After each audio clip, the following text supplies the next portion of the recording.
Bonjour à tous. Alors voilà, je me prénomme Judith Brunstein. Je me suis décidée à passer le cap et prendre cette vidéo parce que je voudrais arriver à partager mon vécu et donner de l'espoir, si c'est possible, que tout ce que je vis serve à quelque chose. Vous m'excuserez, par moments, j'ai du mal à articuler. Au départ, je voulais faire un coaching, un podcast, car je répugnais de me mettre en scène. Mais si je vais être sincère avec moi-même, il faut aller jusqu'au bout. Voilà, j'ai une sclérose en plaques depuis 36 ans. Ça fait 3 ans que je suis allée au tapis. Après une mauvaise chute, 8 mois d'hospitalisation, 5 fractures, je suis rentrée et me voilà dans le lit. J'étais autonome, mais maintenant je goûte aux joies de la dépendance. Les aides-soignantes me changent, faire la toilette au lit, car je ne peux plus aller à la salle de bain, manger ce qu'on me donne et être seule quasiment toute la journée à regarder le mur en face de moi. C'est très difficile et pourtant, j'ai tenu tête pendant 33 ans et ce coaching que je voulais faire s'appelait « Optimiste malgré tout ». Parce que, grâce à Dieu, je m'intéresse à énormément de choses. La peinture, le dessin, je faisais des tas de choses, des tapis, de la mosaïque. J'écrivais, je dessinais, j'aimais prendre des photos et passer des heures à me promener dans Paris. Et j'avais des plantes non-stop à la maison. J'avais ce qu'on appelle la main verte. Et j'avais 2 petits chats.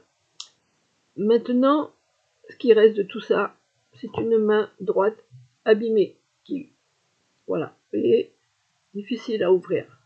Alors que l'autre, elle fonctionne. Et je suis droitière.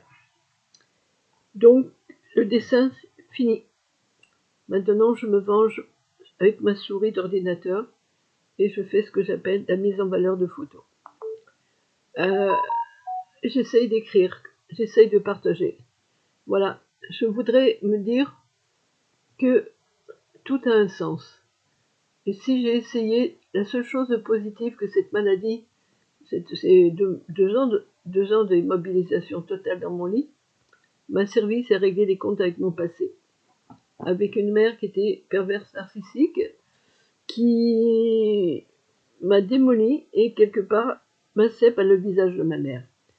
Mais qu'importe. Je voudrais essayer, je parle maladroitement, excusez-moi.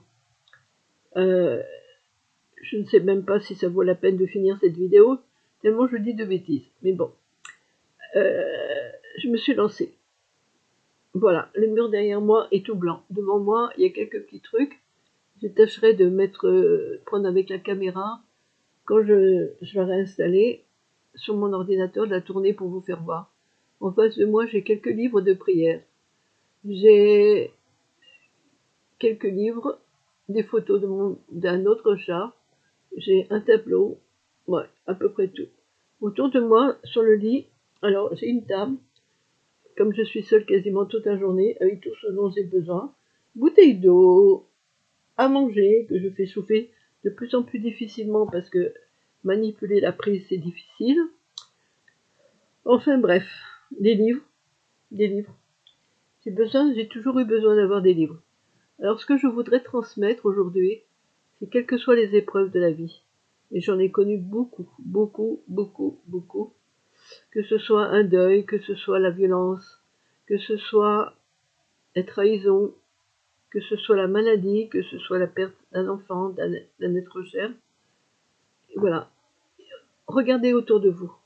Regardez, même, je me souviens d'une anecdote, quand je marchais, il y avait un très beau parc à côté de chez moi, j'habite à côté du canal Saint-Martin, et il y a un très beau parc qui s'appelle le parc des Récollets.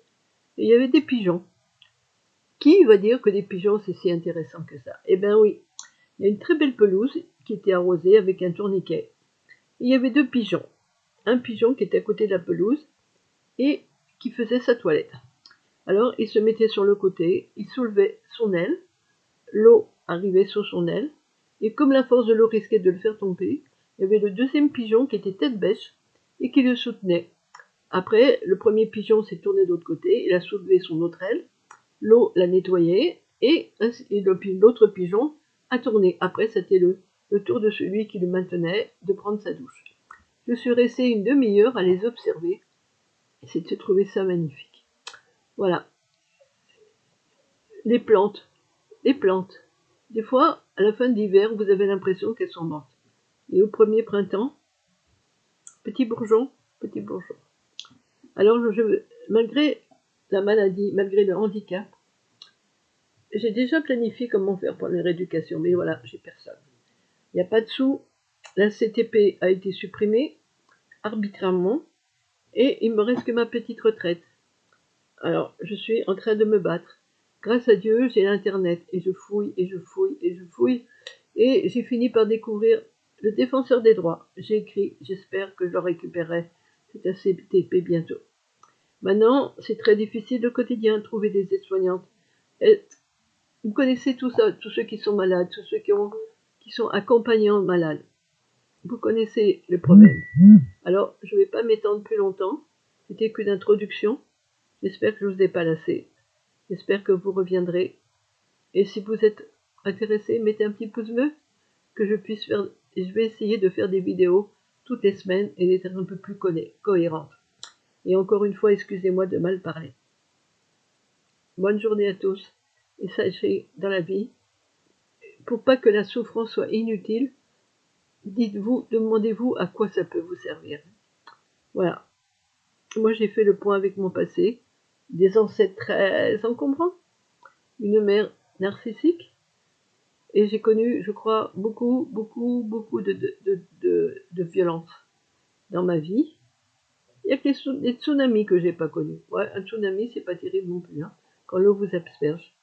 Mais bon, je dis des bêtises, hein, c'est au côté aussi, vous allez vous en rendre compte. Tourner en dérision ce qui fait mal, ça aide. Et aujourd'hui, je suis un peu en colère aussi, parce que je ne peux plus chanter. Il se trouve que je chantais très bien. Et j'avais découvert que quand on chante, on ne peut pas pleurer en même temps. Essayez, chantez et pleurez, vous ne pouvez pas faire les deux. Maintenant, j'ai besoin d'une orthophoniste. Elle m'oblige à lire des textes lentement. Là, dernièrement, j'ai lu Les animaux malades de la peste de Jean de La Fontaine. Eh ben, ce n'est pas si facile que ça. Je me suis rendu compte que ma respiration, je la bloquais. Maintenant, il faut dire que je suis dans un lit mécanique. Qui ne connaît pas les lits mécaniques, ça sert, ça vous assoit. Simplement, ça vous fait... C'est invivable. Être allongé en permanence. Alors, heureusement, essayez de faire comme moi.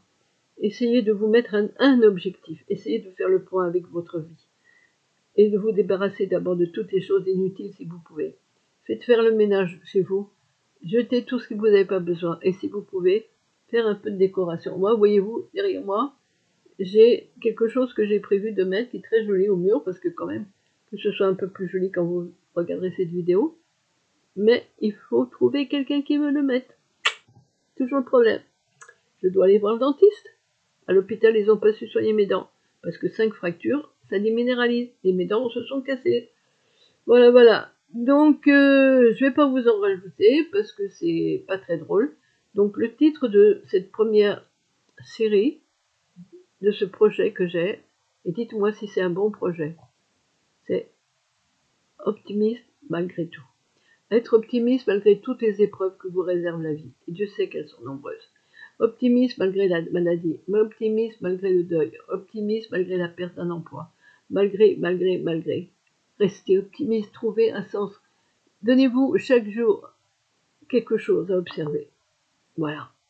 Moi aujourd'hui, mon petit chat, c'est ma survie, c'est mon moteur de vie. Hier, à l'hôpital, il y avait des souris. À l'hôpital, c'est très bien.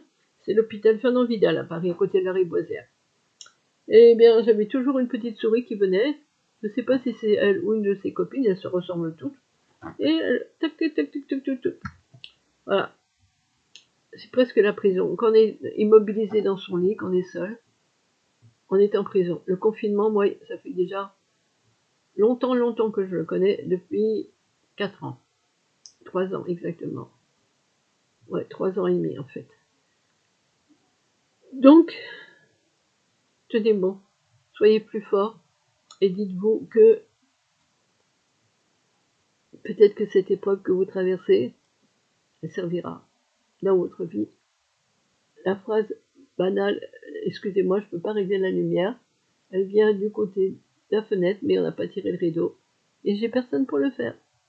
Alors, c'est peut-être pas très clair comme lumière, mais je suis désolée. Voilà, à bientôt, j'espère, et surtout, prenez un bouquin, mettez de la musique. Pas des chansons tristes, pas des musiques tristes. Non, vous savez, un petit peu comme les musiques russes. Tchac, tchac, tchac.